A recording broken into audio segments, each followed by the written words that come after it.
everyone, welcome back to Sydney and Starlet, and if you are new here, welcome, enjoy the videos. So today, me and Sydney are going to be reading a little golden book classic, Scuffy the Tugboat. So let's begin.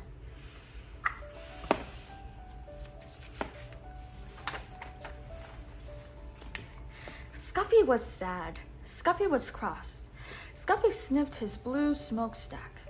A toy store is no place for a red-painted tugboat, said Scuffy, and he sniffed his blue smokestack again. I was meant for bigger things. Perhaps you would not be cross if you went sailing, said the man with the polka dot tie, who owns the shop. So, one night, he took Scuffy home to his little boy. He filled the bathtub with water. Sail, little tugboat, said the little boy. I won't sail in the bathtub, said Scuffy. A tub is no place for a red-painted tugboat. I was meant for bigger things. The next day, the man with the polka dot tie and his little boy carried Scuffy to a laughing brook that started high in the hills. Sail, little tugboat, said the man with the polka dot tie. It was spring, and the brook was full to the brim with its water, and the water moved in a hurry, as all things move in a hurry when it is spring. Scuffy was in a hurry too. Come back, little tugboat, come back, cried the little boy, as the hurrying, brimful brook carried Scuffy downstream. Not I, tooted Scuffy, not I. This is the life for me. All that day, Scuffy sailed along with the brook, past the meadows filled with cowslips, past the women washing clothes on the bank, past the little woods filled with violets. Cows came to the brook to drink. They stood in the cool water, and it was fun to sail around between their legs and bumped softly into their noses. It was fun to see them drink, but when a white and brown cow almost drank Scuffy instead of the brook's cool water, Scuffy was frightened. That was not fun. Night came, and with it the moon. There was nothing to see but the quiet trees. Suddenly, an owl called out. Hoot, hoot!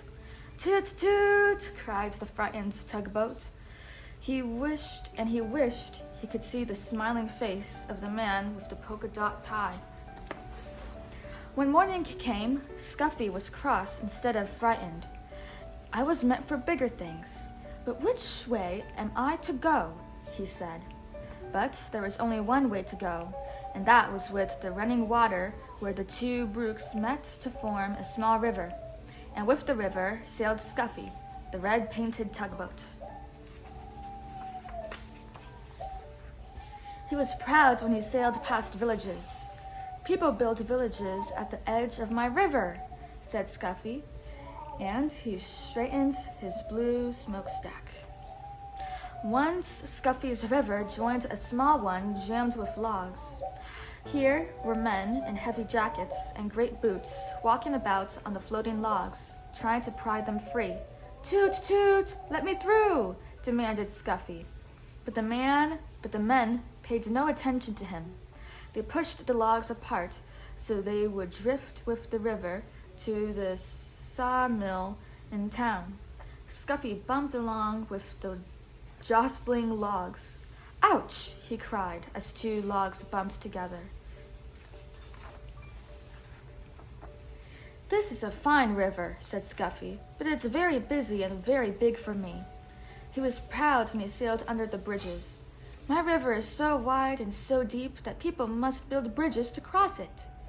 The river moved through big towns now instead of villages, and the bridges over it were very wide enough so that many cars and trucks and streetcars could cross all at once. The river got deeper and deeper. Scuffy did not have to tuck up his bottom. The river moved faster and faster. I feel like a train instead of a tugboat, said Scuffy as he was hurried along. He was proud when he passed the old sawmill with its water wheel. But high in the hills and mountains, the winter snow melted. Water filled the brooks, and rushed from there into the small rivers. Faster and faster it flowed to the great river where Scuffy sailed. There is too much water in this river, said Scuffy, as he pitched and tossed on the waves. Soon it will splash over the top, and what a flood there will be! Soon great armies of men came to save the fields and towns from the rushing water. They filled bags of sand and put them at the edge of the river. They're making higher banks for the river, shouted Scuffy, to hold the water back. The water rose higher and higher. The men built the sandbags higher and higher. Higher went the river, higher went the sandbags. At last the water rose no more.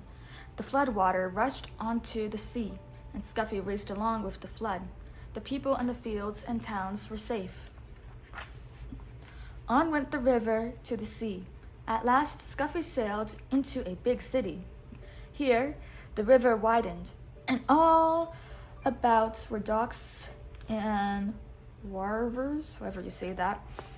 Oh, it was a busy place and a noisy place. The cranes groaned as they swung the cargoes into great ships.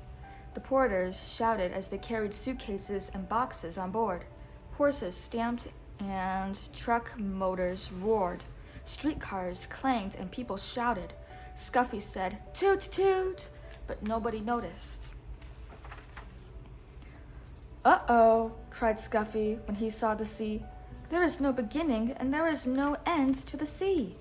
I wish I could find the man with the polka dot tie and his little boy." Just as the little red-painted tugboat sailed past the last piece of land, a hand reached out and picked him up, and there was the man with the polka dot tie with his little boy beside him. Scuffy is home now with the man with the polka dot tie and his little boy. The sails from one end of the bathtub to the other. He sails from one end of the bathtub to the other. "This is the place for a red-painted tugboat," said Scuffy, "and this is the life for me." The end. So that is it for today, everyone. We really hope you all enjoyed it, and we'll see you all next time. Bye-bye. Bye-bye. Pick out your favorite page.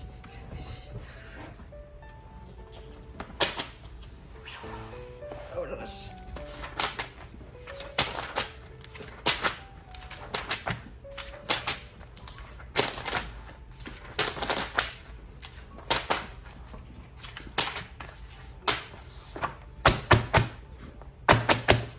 What's your favorite character? Oh, The owl. Okay. Bye-bye. oh.